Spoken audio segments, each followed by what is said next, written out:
Folks, welcome inside the Parisi Palace, high above 3733 East Broadway. This is a live edition of the Jake Feinberg Show. Coming to you on Power Talk. Please go to our website, powertalk.live. Download our free app and stream all of our live local programming, including Solomon on Blast, the Jim Parisi Show, and yours truly, the Jake Feinberg Show. We can't thank you enough for making us part of your day today, and it has been a long time coming. An opportunity for me to also continue to cultivate the perspectives of female artists, and on top of that, to be able to talk to one of the forerunners of R&B, gospel, and soul music coming out of the East Bay. A lot of the migration from the South wound up in Oakland, and in fact, one of the people that came out of one of these little smaller towns, Pittsburgh, is my guest, and she has continued to be such a graceful, eloquent leader and singer, somebody who's consistently opening doors for peeps like Larry Vann, David Murray. All these cats seem to know who she is, and now I get a chance to hang with her on the program. Faye Carroll, welcome to the Jake Feinberg Show. Well, thank you, Jake. You're so glad to be here. I'm so glad to be here to speak with you at long last. At long last, my friend. I have to ask you. I know you have these Sunday gigs and or they're these gigs in Berkeley. And is it true that Boz Scaggs came in recently on one of those? Yes, he did. I used to know Bob Scaggs from long years ago, and I hadn't seen him in years and years and years. And, we finished our residency there at the back room now. We was there since January. We were from January to May. Mother's Day was our last day there, and it was a glorious time. And I was really glad to see Boz Scaggs. I hadn't seen him in a long time. Was Boz, was he one of the few white cats that would come over to the Oakland scene? I mean, Oakland was the fertile ground of all the music. There was so much dock work in Oakland. So many cats migrated from Arkansas and Alabama, and they came out there because there were gigs. So, I mean, right. I know Boz from when he became a leader, but when did you actually first connect with him? Well, this had to be in the 70s. I used to work over in San Francisco in the cabaret community. One of the things I like about music is that it's taken me into all of the different genres and places where people be, where everybody else was kind of roped off in their own little perspectives. I love Ray Charles is one of my heroes for that, and that he just sings music and it lands where it lands. And at that particular time, I was in the cabaret community working every week, and he used to come into this place called the Caracol. That's where I first met him, and we never did become hanging out buddies, but musical, respecting each other buddies. What was the name of the club? It was called the Caracol. How do you spell it? Caracole. Okay, so these cabaret clubs, I mean, because I've talked to a lot of the cats. North Beach was full of, you had Carol Doda, you had strip clubs, and you had real actual musicians either playing behind a curtain or actually just playing for the strippers. Were you playing those clubs too, or were these different types of clubs? No, different types of clubs. Different types. I never did play on Broadway in the strip clubs. That wasn't my thing. No, I dig. I just wanted to get that on the record. Now, Faye, I want you to settle in. I want you to listen to this because the Divine, I know you read my posts and, we've been trying to connect for some time, but then the Divine comes in and what happened yesterday, you can't plan it. You can't, it happened yesterday. So I want you to listen to this person talking. And then you can come back and you can spill your guts on it, okay? Okay. Here we go. There's a little town where Faye come from, Pittsburgh, and Faye come out of that town. But before she came, there was a little girl named Alice Jean, And if you mention Alice Jean to Faye Carroll, she'll probably tell you the rest.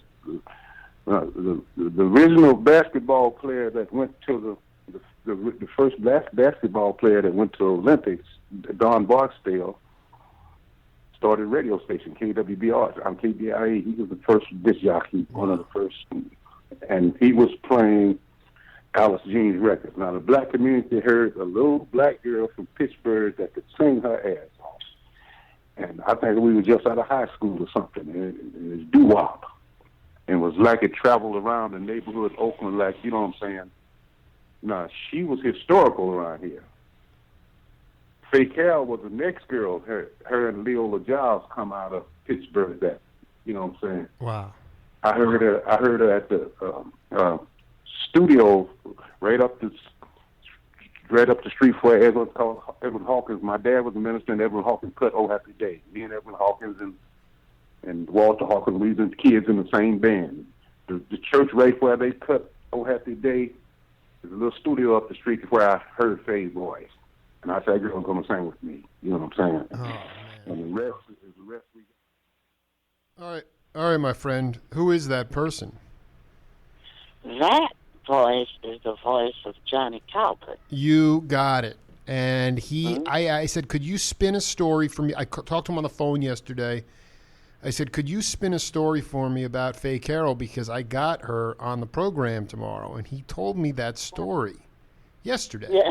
And, you know, so I'm going to ask you, I mean, because this is what's great about it. I mean, I'm 39 years old, and, you know, my generation, younger generations, we just don't go back far enough in the history and the lineage of music to understand where things actually originated from, okay? And that's debatable, but I believe that very strongly.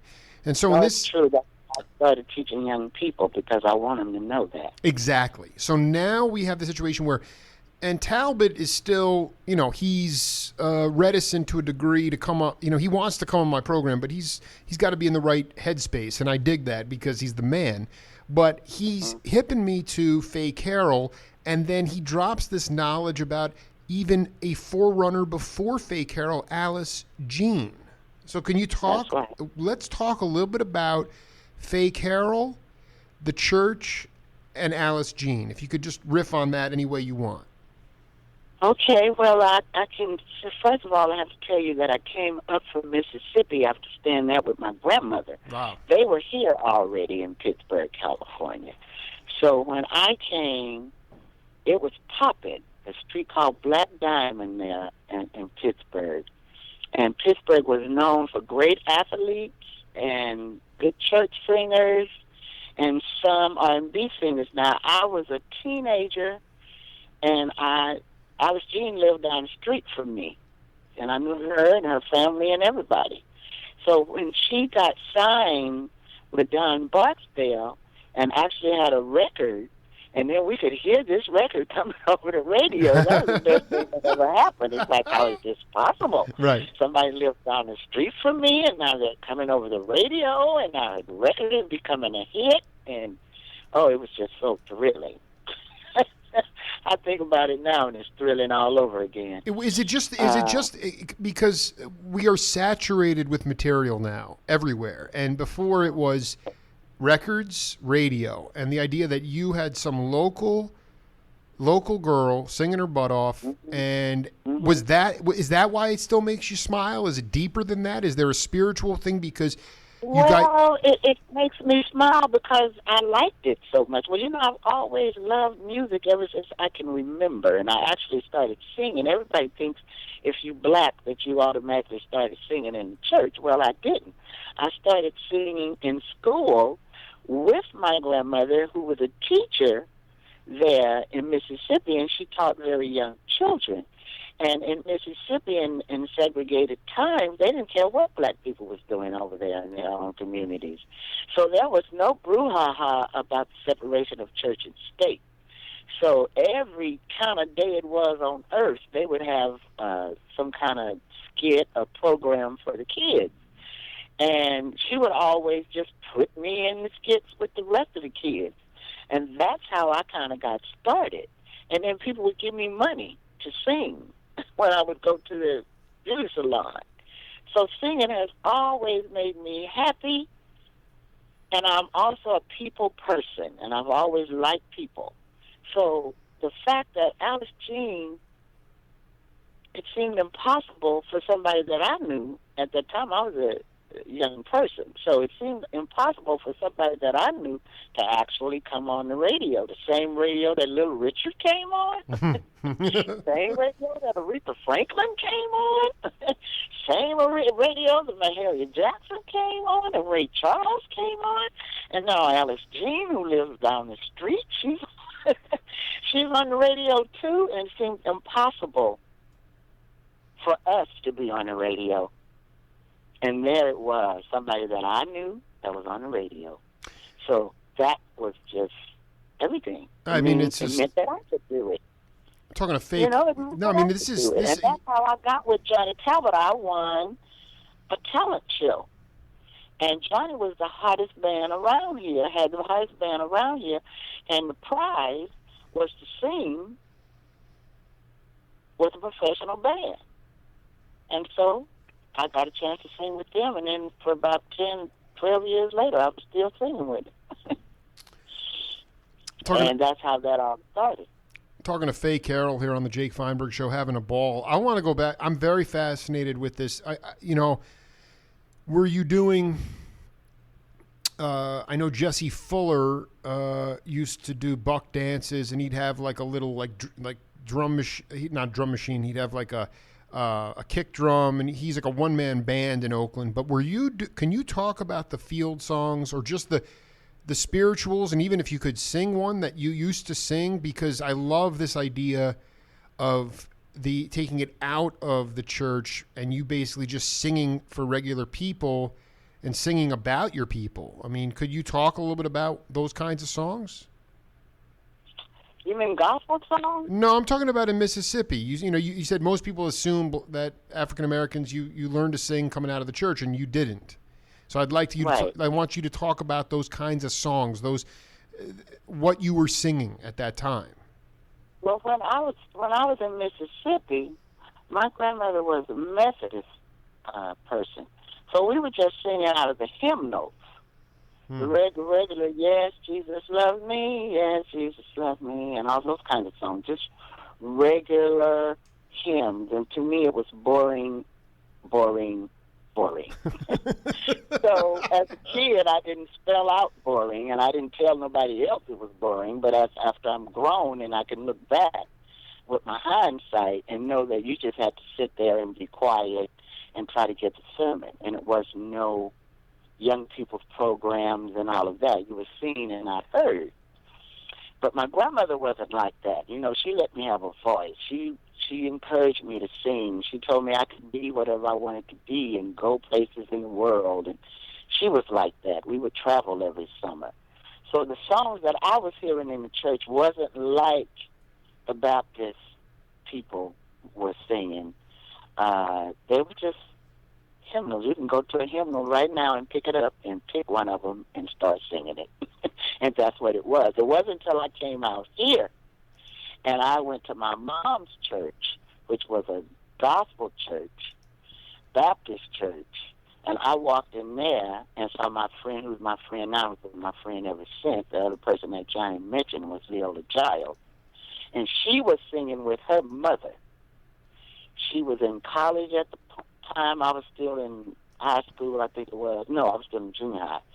And when I walked in and heard her and her mother singing, it was just like, oh, my God, I have walked into heaven. And then come to find out that church had a young people's choir, so I could join the choir. And our favorite people at that time was the Caravans, James Cleveland, Clara Ward, the Davis Sisters. I love it. Sam Cooke. What about Willie Banks and the Messengers? Yep, all of that. Dude, Faye, I'm telling you, because I hear some of this stuff. I don't mean to cut you off. I hear Mahalia Jackson and stuff, and it doesn't really do that much for me. But then I hear this other gospel, like Willie Banks and the Messengers, and there's this on the front of the vinyl. There's a a picture of this sanctified church in the middle of nowhere, and they're playing an electric bass, and I know that that's where the records that Chuck Rainey was listening to, and those are the records that all the Cats. That was R&B. That was the beginning of R&B. It's some of the funkiest, soulful gospel I've ever heard in my life. You must have just you must have been marinating in it. Oh yeah, I was nuts. But for me, I liked everything, and I still do. I like Mahalia Jackson. I like the Swan Silvertone. I Mavis Staples. And because she was so young with that big old deep voice, I never heard such a young girl with such a deep, like a man's voice almost, but so freaking soulful. So I just liked it all. And it was so motivational. And then with my traveling around every summer with my grandmother, and we rode the train because I couldn't ride the buses. The segregated buses, I could not ride because I would get motion sick. And so we took the train everywhere. And in the train stations, there would be blues singers, there would be gospel groups singing, and it would just be such a wealth. You could just go to the train station and just sit down and hear some of the best music you have heard in your whole life. And I still don't know who those people were. Right. But she would have to, like, drag me away from them. And it was just, the music is so wealthy. It is so rich. And I just been fascinated by it my whole life. And then when I grew up, before I got with Johnny, right after I got with Johnny, I met my husband, my late husband, James Gamble. And also I was practicing with Martha Young, who was Lester Young's niece. Wow. She lived around the corner from me. So our churches had a duo fashion show. So I had to sing, and she had to play, and that's how we met. And she told me to come to her house. And I went to her house. I was still in high school then, and running around trying to figure out what to do. And she told me Lester Young was her uncle. Well, I didn't know who the hell Lester Young was, and I didn't know who Billie Holiday was. So she told me, well, just bring your little fast self on around to my house. So, and I loved her because she loved me, and she loved to play like I loved to sing. And she didn't look at me or treat me like a kid. She treated me like an equal person. And so my mother would say, well, you're just around there every day, all day. She can't even throw out dishwater for you. You're there every day. And I would. And then I started listening. And then I got hip to Nancy Wilson because she had a pretty dress on this album. And I wanted this album because of that dress. And then when I listened to the album, it's like floored me. And come to find out she had the Cats on there. Cannonball and his brother and bunch of other people. And all of this music started really turning me on to other things other than gospel and all of that and blues. And so I started the foray into that, saying, well, what is this stuff? And found out, then I met my husband through Martha because she would let me go to work with her. And go to the jam session, and then they had after-hour places in Pittsburgh where the different cats from Oakland, Vallejo, and surrounding cities would come there after hours. So she would let me sit in, singing these new songs that I was learning, and I was meeting a lot of the cats that's from Oakland, and going into another whole world of music, and it was just so fascinating and wonderful. And at first, I wasn't liking Billie Holiday or Lester Young. But I always liked music, and I always listened. So I kept listening. And I kept listening because I was used to big old belting voices like Aretha and all of that, and gospel music, and all of the groups and that hard singing. And I just kept listening. And one day, it was just like my light bulb came on. I had an epiphany or something. And I could get it. And I said, oh, my God. Then I just fell in love with Billie Holiday. Just heads over heels in love. And then I was steady going around. And that time, I still wasn't with my husband. I was just kind of dating and all of that. And then I found out how much he loved music and how much of a historian he was. So then he couldn't get rid of me. So he ended up marrying me. And he taught a history course at the University of California, Black History and Music. And that's what really turned me on. I started auditing the class and learning about the whole black music spectrum. And that's when I found out it was my culture. Before then, I really wasn't thinking about culture or anything. I just liked it. But when I found out that it was my culture, it just really turned me on, and I started delving off into everybody, from Laverne Baker to Ruth Brown, Charlie Parker to Bessie Smith, Screaming Jay Hawkins, I mean, everybody. And going off into the blues more, because he was a very big advocate of the blues, and teaching me that how it was the foundation of everything. So I started learning all about that. And till today, I'm still learning about everybody and everything. And it's just an amalgamation of a bunch of good people with a bunch of talent who's bringing it to the world, and I'm trying to absorb it all. And then I feel so blessed that it is my talent and that it is my culture and that it has been so influential in the world and steady being influential in the world. And I just want the young people to know about it and be respectful of it and honor it and love it like I do. And so I've been doing that a lot, teaching a lot. Faye, I want to ask you. But it all stems from Mississippi and going into those churches that when I came to Mama, when I came to Pittsburgh. Let me ask you a question. So much of my, I respect your late husband's, I wish I could have taken his classes, but, so much of my research, my primary source interviews have focused on, what separates African Americans as a singular people, which is the drum. And I wanted you to talk about the significance of the drum.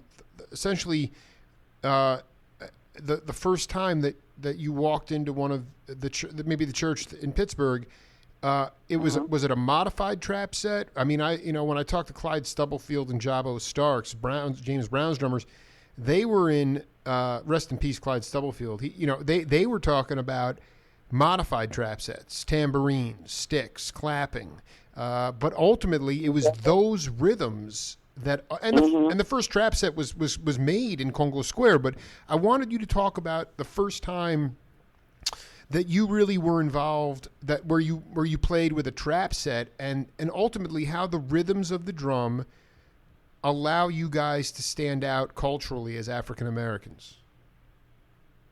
Well, first of all, rhythm is in our DNA from Africa. To just start it out, right? And I say right now we're still beat slaves. Why do you say that? Because that's what you mostly have in hip hop is the drum, above all other instruments. But here's the thing. You know what it is? Okay, but I'm going to ask. But is it really? It's an electronic drum in most cases. It's not a human person. But it's still the 1, 2, 3, 4 of it. I dig. If you can hit 1, 2, 3, 4 of it with a pencil on the table and get a groove. I dig. It's all about the groove. It's all about the groove, and that's how come at first you did not have a physical drum. When I went to my mother's church at first, there wasn't a physical drum in there. That was feet and hands, and a piano and an organ. That's what that was. And you're talking about rhythms that people could come up with. The most infectious grooves that you still can't really explain all of the rhythms that they would come up with feet, hands, piano, and organ. And that's kind of how I knew about rhythm, was with feet, in hand. And then by the time we get to actual drums, that's when I started noticing that more in the Pentecostal churches, because they would have beaten them tambourines into submission, baby. Ooh, I loved it. You know what I'll tell you, I just want to, before you go on, I mean, I was talking to a guitar player who was in Paul Butterfield's band, and he was talking about Gene Dinwiddie, and that dude alone, using the tambourine, could cook the groove so hard. So this is beautiful. You keep going. Yeah, but that tambourine. Yeah. What was it about that? How did that create a polyrhythmic flavor? Did it harken back to? I'm just trying to stretch back to the lineage, and I know you care about this stuff. It's like that tambourine. Most people would say tambourine. What are you talking? You need to have some huge trap set with monster chops, but actually, all you needed was the tambourine to groove. That's the groove. Like I tell you, I remember. I can tell you like this. It comes from within. It's the people who have it within, and it manifests through the rhythm of things. And the rhythm can come from anywhere, and the tambourine is kind of where it stems from, with besides the feet and the hand. And I remember I was at a jam session once, and the person had to go to another gig, so they had to take their drum set. But there wasn't time for the session to be over. Billy Higgins was there. Billy went and got some chairs and put them up there, 2 or 3 different kind of chairs. I love this. Oh, my gosh. And let me tell you something, and a table, next to them chairs, and you did not miss them drums 1 second. Was he playing with his hands or with sticks? With sticks. He still had his sticks. Oh the people took the drums. I cannot believe that. He brought in a table and chairs, and he's just cooking the groove on that. I'm telling you the truth. He put them chairs up there, and ain't nobody missed them physical drums. No, because it's within the person and the rhythm. It's the rhythm you beating out, and what you beating it out on don't really make a hell of a lot of difference if you beating the rhythm out and it's proper. No, but the drums is a great thing. Don't get me wrong. I love the trap drums. Could you talk about who were the like when you started to cook? What could you talk about some of the maybe 1 or 2? I know there was Curtis Funky Foot Moore. There were some great. Could you talk about some of the great shuffle drummers, the drummers you really loved? I love playing with a guy named Big John Evans. Big John. Let's talk about Big John Evans. Why did you love his feel? What did you love about John? He was so happy to play. First of all, he knew in his spirit that what he was doing with you was pushing you on to where you needed to go. And he took so much joy in doing it. And he was so good at it. You just never had a better shuffle, a better backbeat than Big John. And he played with Johnny Son. That's how come I knew about him. And he also played with Eddie Foster. And he just played around here a lot. Mm-hmm. And he was like his name implied. He was a big cat, a jovial cat, and just out at those drums. Oh, my God. I miss people like him because he's since passed away. But he was just so steady like a rock and just affable, just really, really good. I don't know no other way to explain it. It's hard to talk about it. No, I was going to say, there's a couple cats I wanted to talk to you about because they were big parts of that Oakland scene. One was Ed Kelly.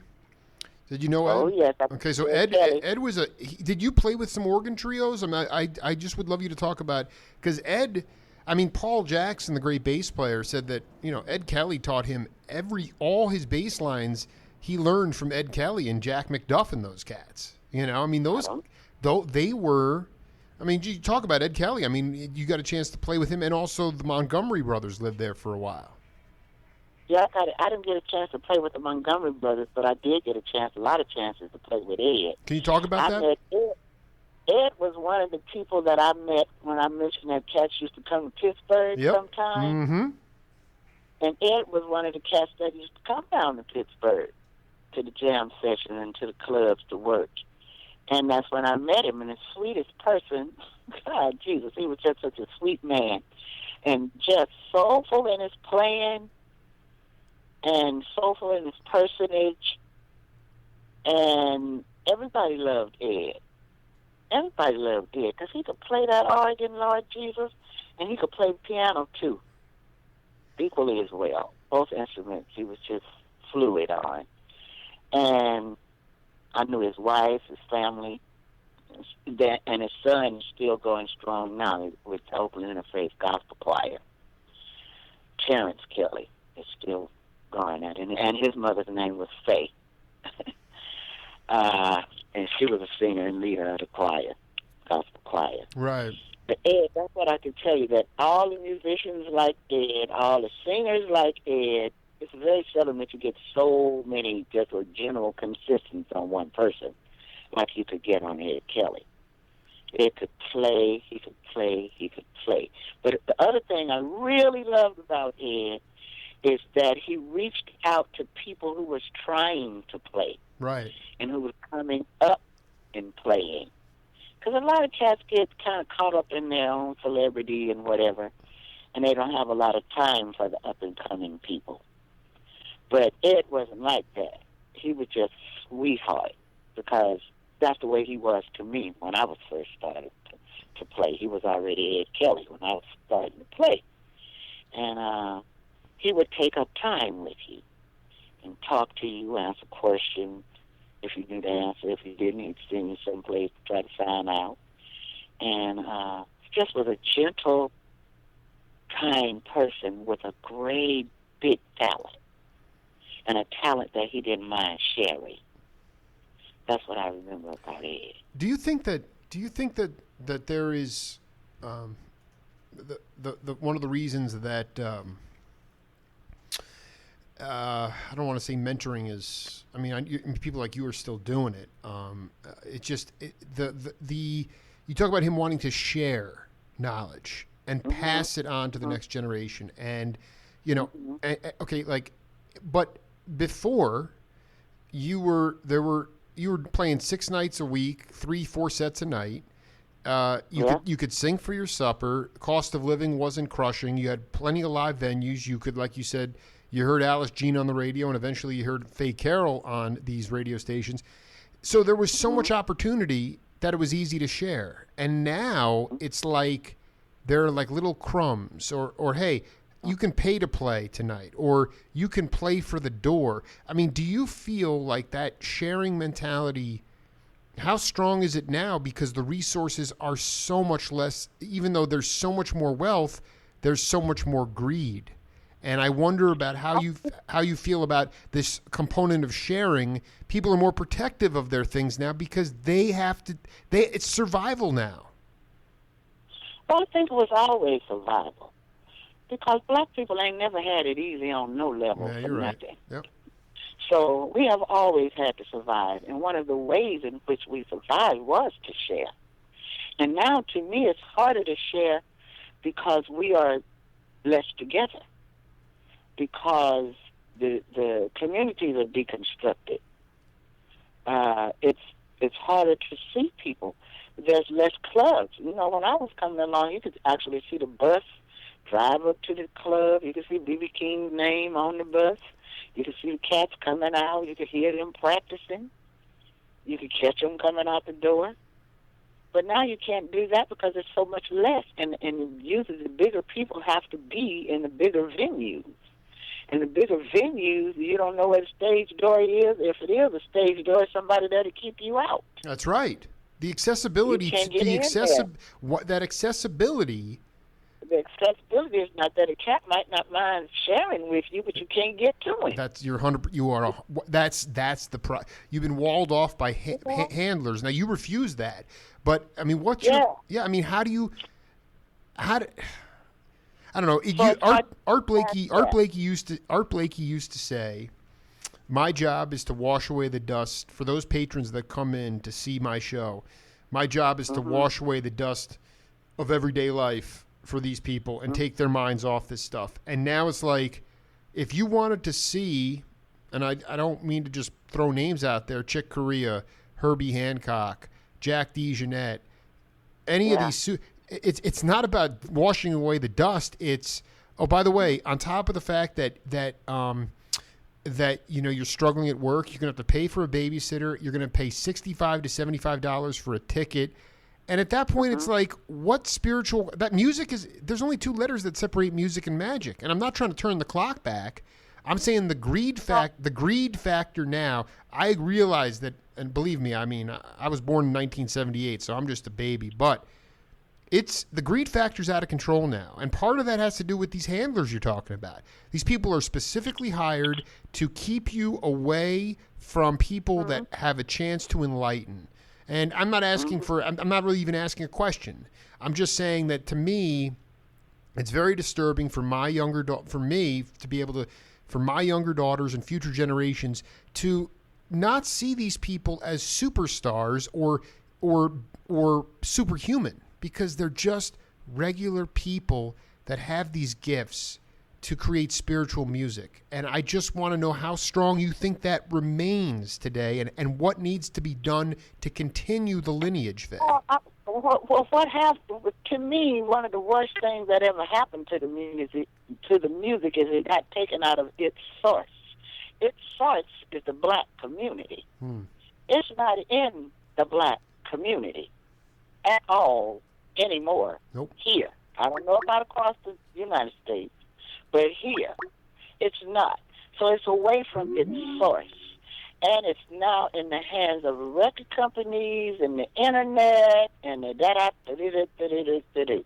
And you got to go to a school to get one person to tell you one thing. The music is a living entity. It's not a one person tell you everything. It's a living thing. You pay your dues. You know, and it don't hardly have a chance to do that anymore, because you have to be with the right people to put you out, even to be heard. You know, it's hard for me to sift through all of the stuff to be heard, let alone somebody can get to come talk to you, just to be heard. You want the kids to be, you want your daughters to be able to hear the freaking music. Because if they just turn on the mainstream, they ain't going to hear it. You turn on the mainstream, you ain't going to see it. You don't hear them say nothing about Betty Carter no more. You don't hear them say nothing about Abby Lincoln. You don't hear them say nothing about Muddy Waters. You don't hear them say nothing about Sam Cooke. The kids don't have a avenue to get the music, because it's now usurped by other entities. And it's being shoved at us, not at all, or in somebody else's prism. Right. For us to see this or see that. It's just not coming like it used to come organically from the artist. I mean, okay, so let me ask you something. I mean, like, how did Barksdale decide to Alice Jean, for instance? Like, I mean, there was authenticity. All the cats you mentioned, Abby Lincoln, okay, you know, okay, Faye Carroll. You were burning with authenticity. And I guess what I'm getting at today is this other idea of saying, okay, so you take it away from the source, you put it in the hands of corporate America, and then all of a sudden you're saying, okay, we need some sexy-looking person who has 30,000 Twitter followers, and they may not even be a legitimate musician, but we can fix it with technology. And younger cats who have had digital music crushed into their ears for 2 decades don't even know the difference between that, so they don't even hear it. See, this No, they don't get to me, it's a diabolical thing, and I just say to myself, okay, I'm not going to sit here and whine about it. And as you can see, I'm always trying to enlighten and inspire through the passages I put up on Facebook. What do you talk about what you do, Faye, in today's paradigm to push back against that and get to the source to even inspire one or two peeps? Well, I got a big mouth, and I ain't scared. I got a big mouth, and I ain't scared, and I just persist in doing it. I dig. And I love kids so much, Mm-hmm. and we have a magnetism for each other. So I have gone into the schools. I started an after-school program called Music in the Community. I've been into the jails. I go into the churches.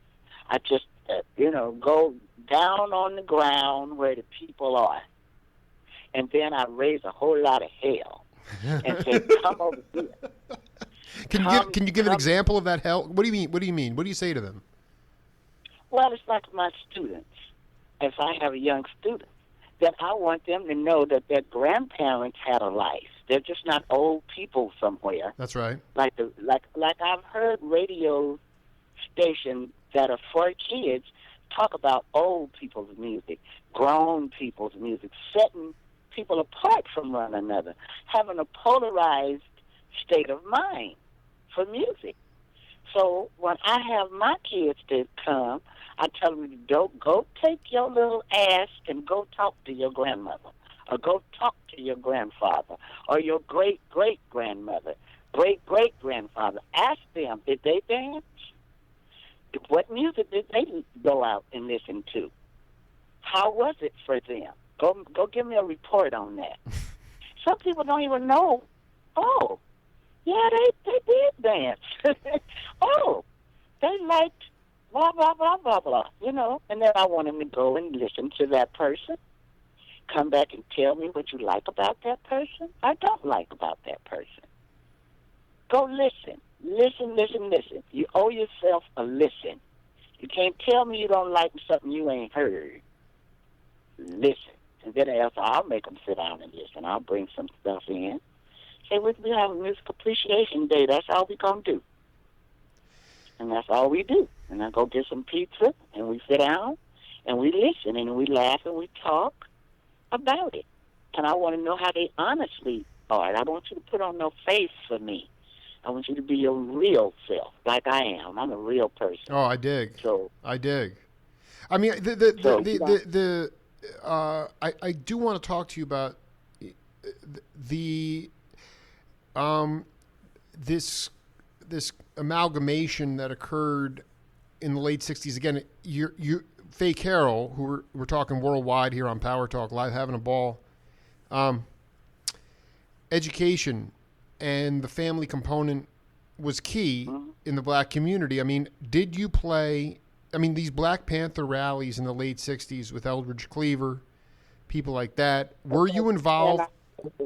Yeah. I really want you to talk, because the problem now is that, well,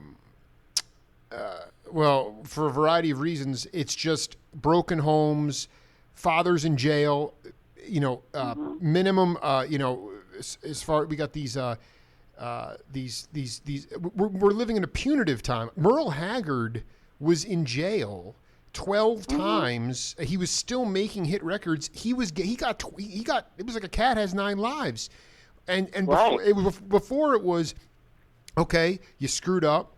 You're going to spend some time doing some hard time, and then you're going to get out and try to get your life back together. And now you're going into jails, and they're crammed full of beautiful people some dangerous people, and they're never, and for smoking weed or whatever, they're in there for 15 years. They're done. Their lives are done. Yeah. And it's like you go back to the Panther movement. You go back to the education. Those cats knew they knew their roots. They knew where they came from. They knew their history. They knew what their ancestors did for them. What can we learn today from those movements? Because also, not only that, well, I mean, you were there was a musical component to it. There was an artistic component, and there was a socio-political component to it. And what can we learn? I played the rallies for the Panthers. You did. Mm-hmm. Sure. My daddy was having a nervous breakdown. Because I look at the Black Lives Matter, right? I look at Black Lives Matter now, okay, and the missing component are the spiritual singers, the Faye Carols, That's right. Right? That's what I'm telling you. Has gotten away from us. That's what it did when it got the music out of the community. Now it gets out of your consciousness. Right. When you don't see something or don't hear something, it's just not in your consciousness. So when you go to have your rally, you ain't really thinking about it no more. It ain't like it was. Because that's one of the things that's really different, is that you do not have these people, just especially grassroots people, thinking about hooking up with the music. Because I believe it was Johnny who went to the Panthers and said, wait a minute, y'all missing us. Well, but let's go back for a minute, right? Like before, I mean, they're going to approach Hugh Masekela or Faye Carroll. Okay, you guys were going up. You weren't gonna, throw some sort of huge monetary bill. You might get paid a little bit. Maybe you didn't. I don't know. But now it's like... No, you have to get paid if you can't eat. That's the other thing people don't realize. Right. That, yes, you do need money. You need money just like corporate people need money, because you probably need it even more because you don't have the access to no bundles of money. But what I'm saying is now it's like okay, so they're going to bring in some hip hop artist who is an activist, and it's going to cost them money they don't have. They can't do it. I mean, to me, it's like this is more the important point. How did the music drive social consciousness?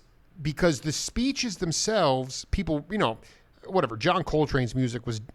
I'm as a journalist, I pray I wouldn't have been chronicling his music as hate music, but it was that way in the early '60s, and I just wonder. Yeah. I say to myself, what was so powerful and authentic when you combined the music with the speeches? Because you got the whole thing. You got the whole thing. You got the intellect with the artistic content, and usually artists can get to the truth with it being a little more palatable, because the harmonies that go with it, the rhythms that go with it, so you can state things better. If James Brown had said, say it loud, I'm black and I'm proud, it can come off a little bit better because you got that groove with it. You get the horns going. You can dance and shake your booty to it. So it don't feel so confrontational. Whereas when John Coltrane and people of that ilk play, it was no nonsense. It's just what they call straight ahead and straight at you with the truth of the situation. And sometimes that was a little strong for people, but nevertheless, it was the truth. And these people are living hard lives. They're not going to come along being lilty and little bitty. They living hard lives. Don't nobody give us anything. They don't give us anything. And the people that you see, a lot of times they're having it just as hard as the people you don't see. Because they still have to deal with the record companies, the corporate people, the record industry, the radio, the television, all the things that they need to keep being seen and heard. They have it hard too. But it's also, I guess the other thing I wanted to say is, I mean, people like, you can, a number of examples, but I mean, you had an industry at one time, record industry, where, a cat might not get a top 40 radio hit for 3 or 4 albums, but they stuck with them and cultivated the sound. And then they became luminary figures. And now people are basically getting monetarily wealthy, spiritually corrupt, but monetarily wealthy overnight without ever proving anything. And they know that in their heart. They know that inside. And the organic, I guess here's the point. I've talked to 1,000 cats, including, cats like Charlie Pursa, amazing drummer, and he said if you really want to stretch, if you want to add vocabulary to music and you want to see a new growth in improvisational music, if you wanted to see in general a new organic, spontaneous creation, you're going to need a complete, entire collapse of society and civilization. And I just wonder how you feel about that. Whether all this is just, like this time that we're living through, we're doing the best we can. But whether if we're ever going to see really going back to the source, if the only way to go back to the source is a collapse, I know it's utterly petrifying, but I just wanted to get your thought on that. Well, it's hard for me to think about everything totally collapsing in the first place. I don't even know what that would look like, but yeah. I don't know what that would look like. But I do know that something I would think catastrophic would have to happen where people could just get back to basics. Just like at Katrina. When they had that, you had to get back to basics. When you see people floating down the street and your goods floating down the street, then you can't be worried about too many Gucci purses. You can't be worried about too many hair extensions. You can't be too worried about anything except living and what's going to make you feel better.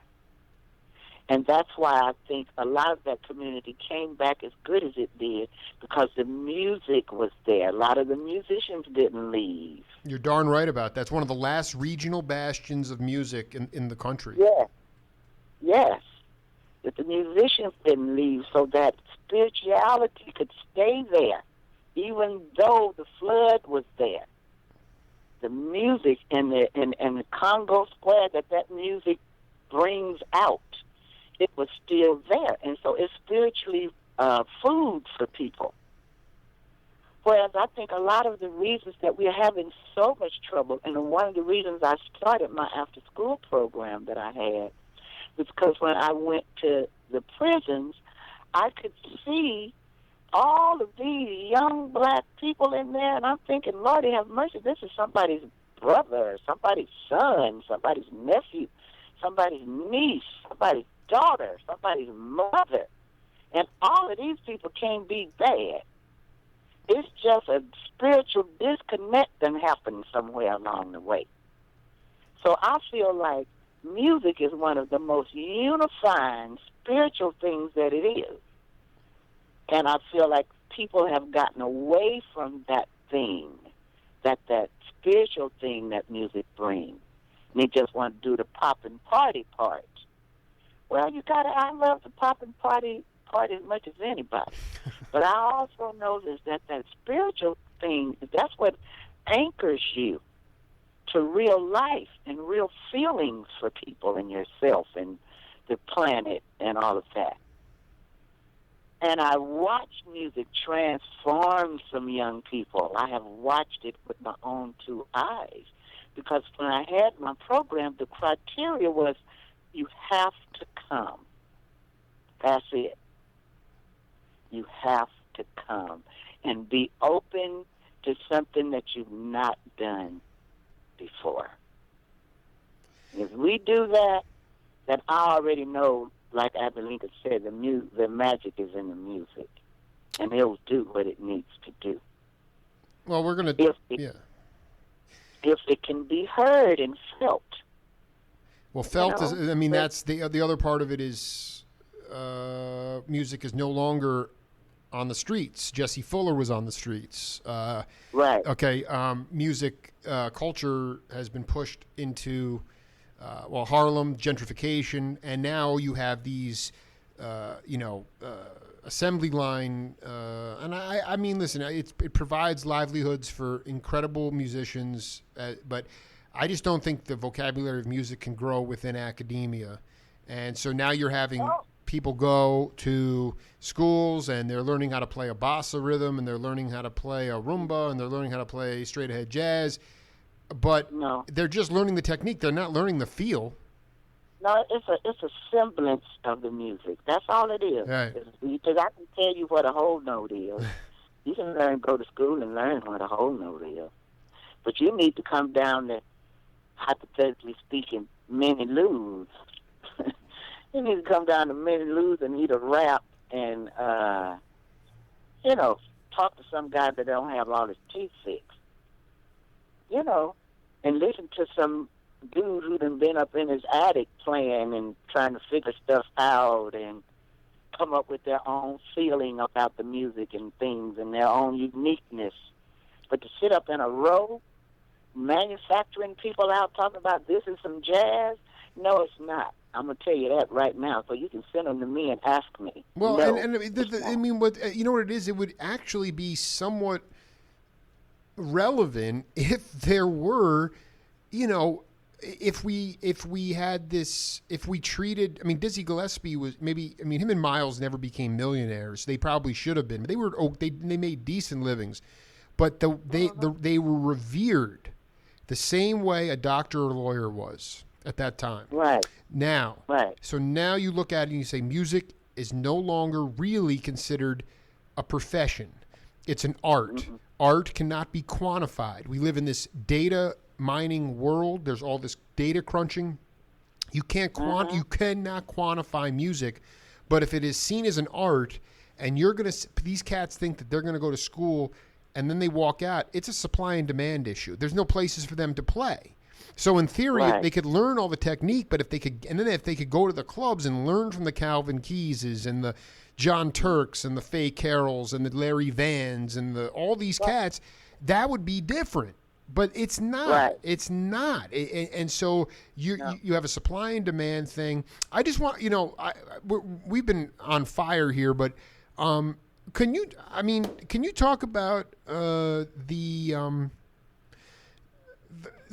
like what Billy Higgins's feel was like and how great it was to just play with him and what his drum feel was like, his time feel? God, it's hard to. Well, you know, that's when English don't do it good for me. Because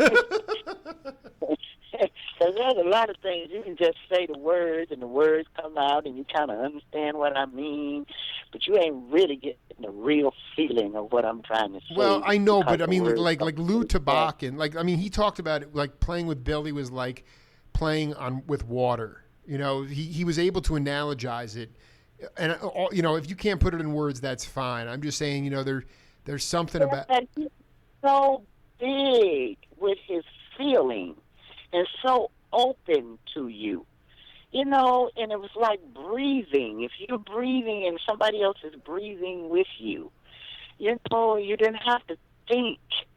Somebody was already thought about it before you damn near got it out your mouth. He was there with it, he was a gentle spirit, but a giant. And it was just really heaven. I'm in heaven, and my heart beats so that I can hardly speak. I mean, the man was just heaven to play with and to be around, just his personage, too. Then you could understand why his drumming was like it was when you knew him a little bit as a person, because he was the most sweetest person. I remember I was at a festival in L.A. and he had his, I think, did he get a kidney transplant or a liver transplant? Something like that, yeah. Yeah, it was one of those big old deals, right? And he really hadn't been back playing that long. But he still was there.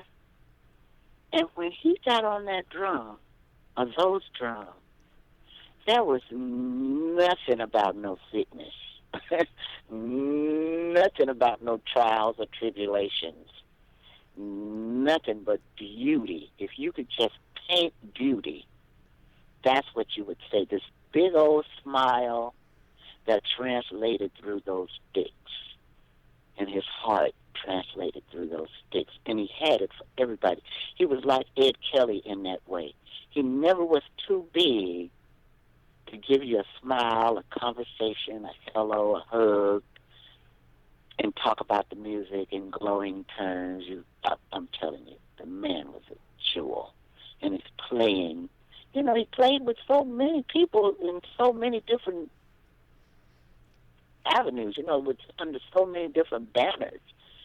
I don't know. No, a lot of people have talked about him, really just just feeling the energy of the artist too. I mean, if they, if the artist, sometimes they'd say, boy, I was really expecting, because he was in so many different bags, they'd say, well, I really kind of was expecting Billy to be playing, to be burning a little bit harder, and they'd say, no, man, he's going off your energy, dude. And if you're dragging, he's not dragging, but he's just not going to play with as much fire. He was just, he locked in viscerally to whoever he was playing with. And it was, and it was, he was never above the music. And I think that's an incredibly valuable point, is that I think through it all, Rasan, Dizzy, Miles, Aretha, yourself, I think the one thing that you guys all understand is that no one person, the ego is never above the music, and that has changed because of the instant gratification that's going on when you become a millionaire overnight and you really haven't even earned anything. Right.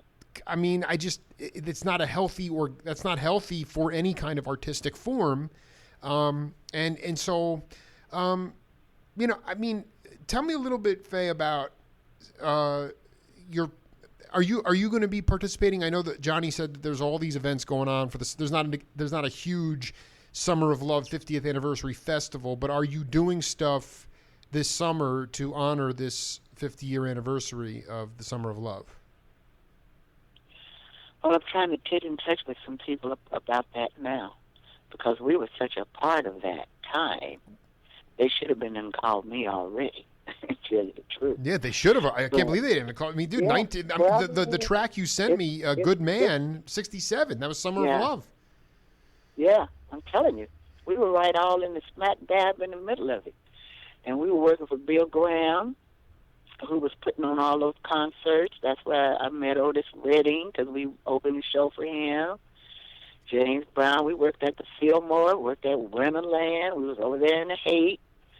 So, yeah, we were just right on smack dab in the middle of the Summer of Love. When you say we, did you have your own band at that point, or were you still with Talbot? I was with Johnny, yeah. So you were with Talbot. Johnny Talbot and the Thangs. Monday.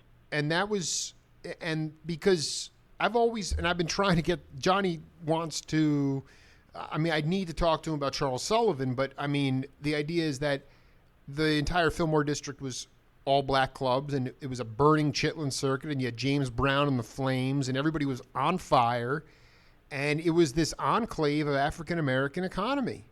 And then he was murdered. He was found dead in his car. And then Bill Graham took over, and there's a lot of mystery behind it. But the point is that, if you could if you had your ideal situation, if somebody called you, what would you want? What kind of platform would you want in order to try to enlighten people about what the Summer of Love was really about? Because I think it really was, it started much earlier than that, as you know. Well, I think the young white kids was just kind of finding out a lot of different things, and LSD was kind of in vogue. It was legal. And they was trying to be enlightened and trying to go past where their parents had been, and trying to be in love with the world and themselves, and finding out, well, this wasn't so bad and that wasn't so bad, and hey, black people is all right, Mexicans is okay, and we can love each other. We can be on the planet together. We don't have to destroy the planet. We can just love. Everything was about that, just love.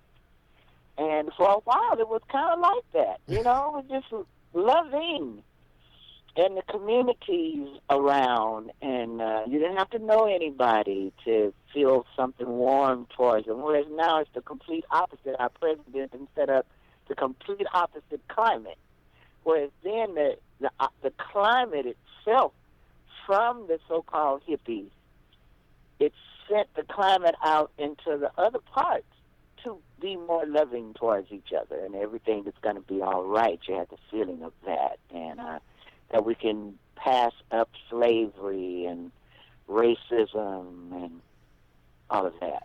Was And it Joe Sample, rest in peace, told me that again, I don't want to be overly simplistic, but was it the Reagan mentality of I got mine, how come you don't have yours, that began to switch to the point now where we have, because I've been trying to tell my older daughter this. I mean, it's vexing to her how someone like Trump could actually, I mean, be the president of the United States. And I'm trying to explain to her that the rage, he's an angry person. And he gets off on fighting people. I mean, he spent most of his business career suing people, and then taking over properties and whatnot. And I'm sure he's got a little bit of mad genius in him. But the point is that he's pissed. He's just an angry, irrational, hypersensitive person.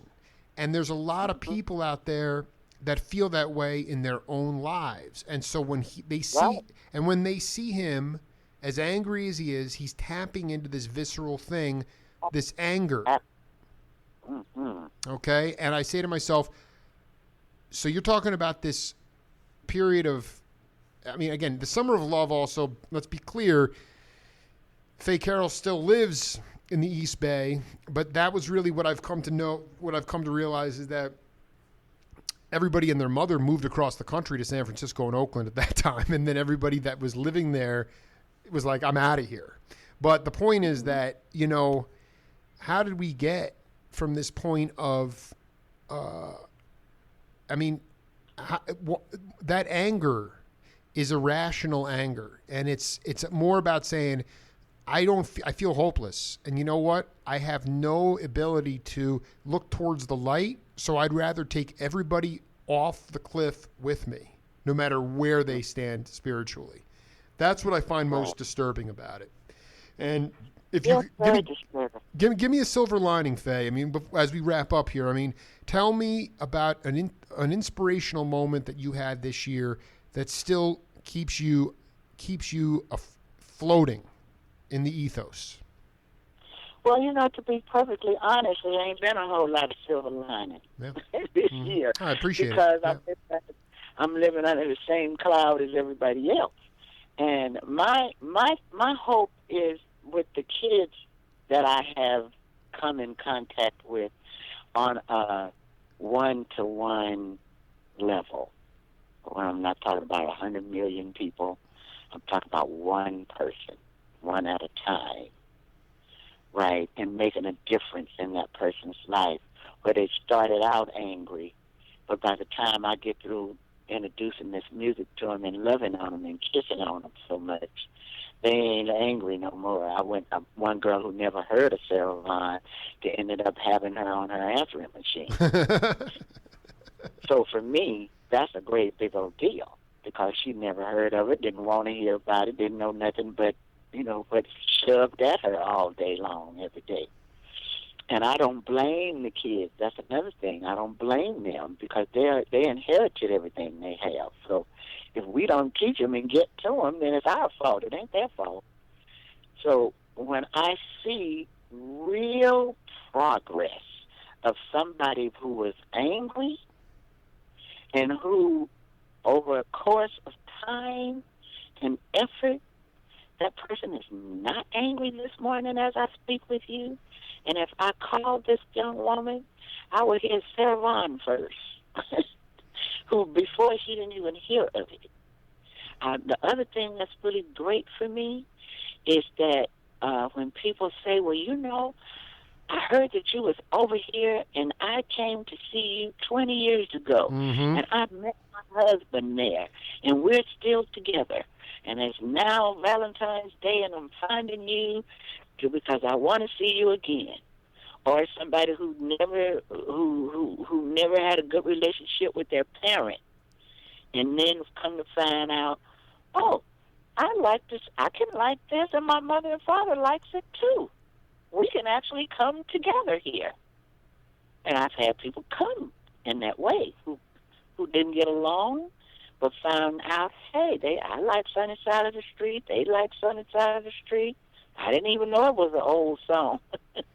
a lot of these songs I rearrange, and people think they're my songs. And I say, well, no, they're mine in a way, but it's really Gershwin, or it's really Cole Porter, or Right, it's really right, Duke right. Ellington. Mm-hmm. You know what I'm saying?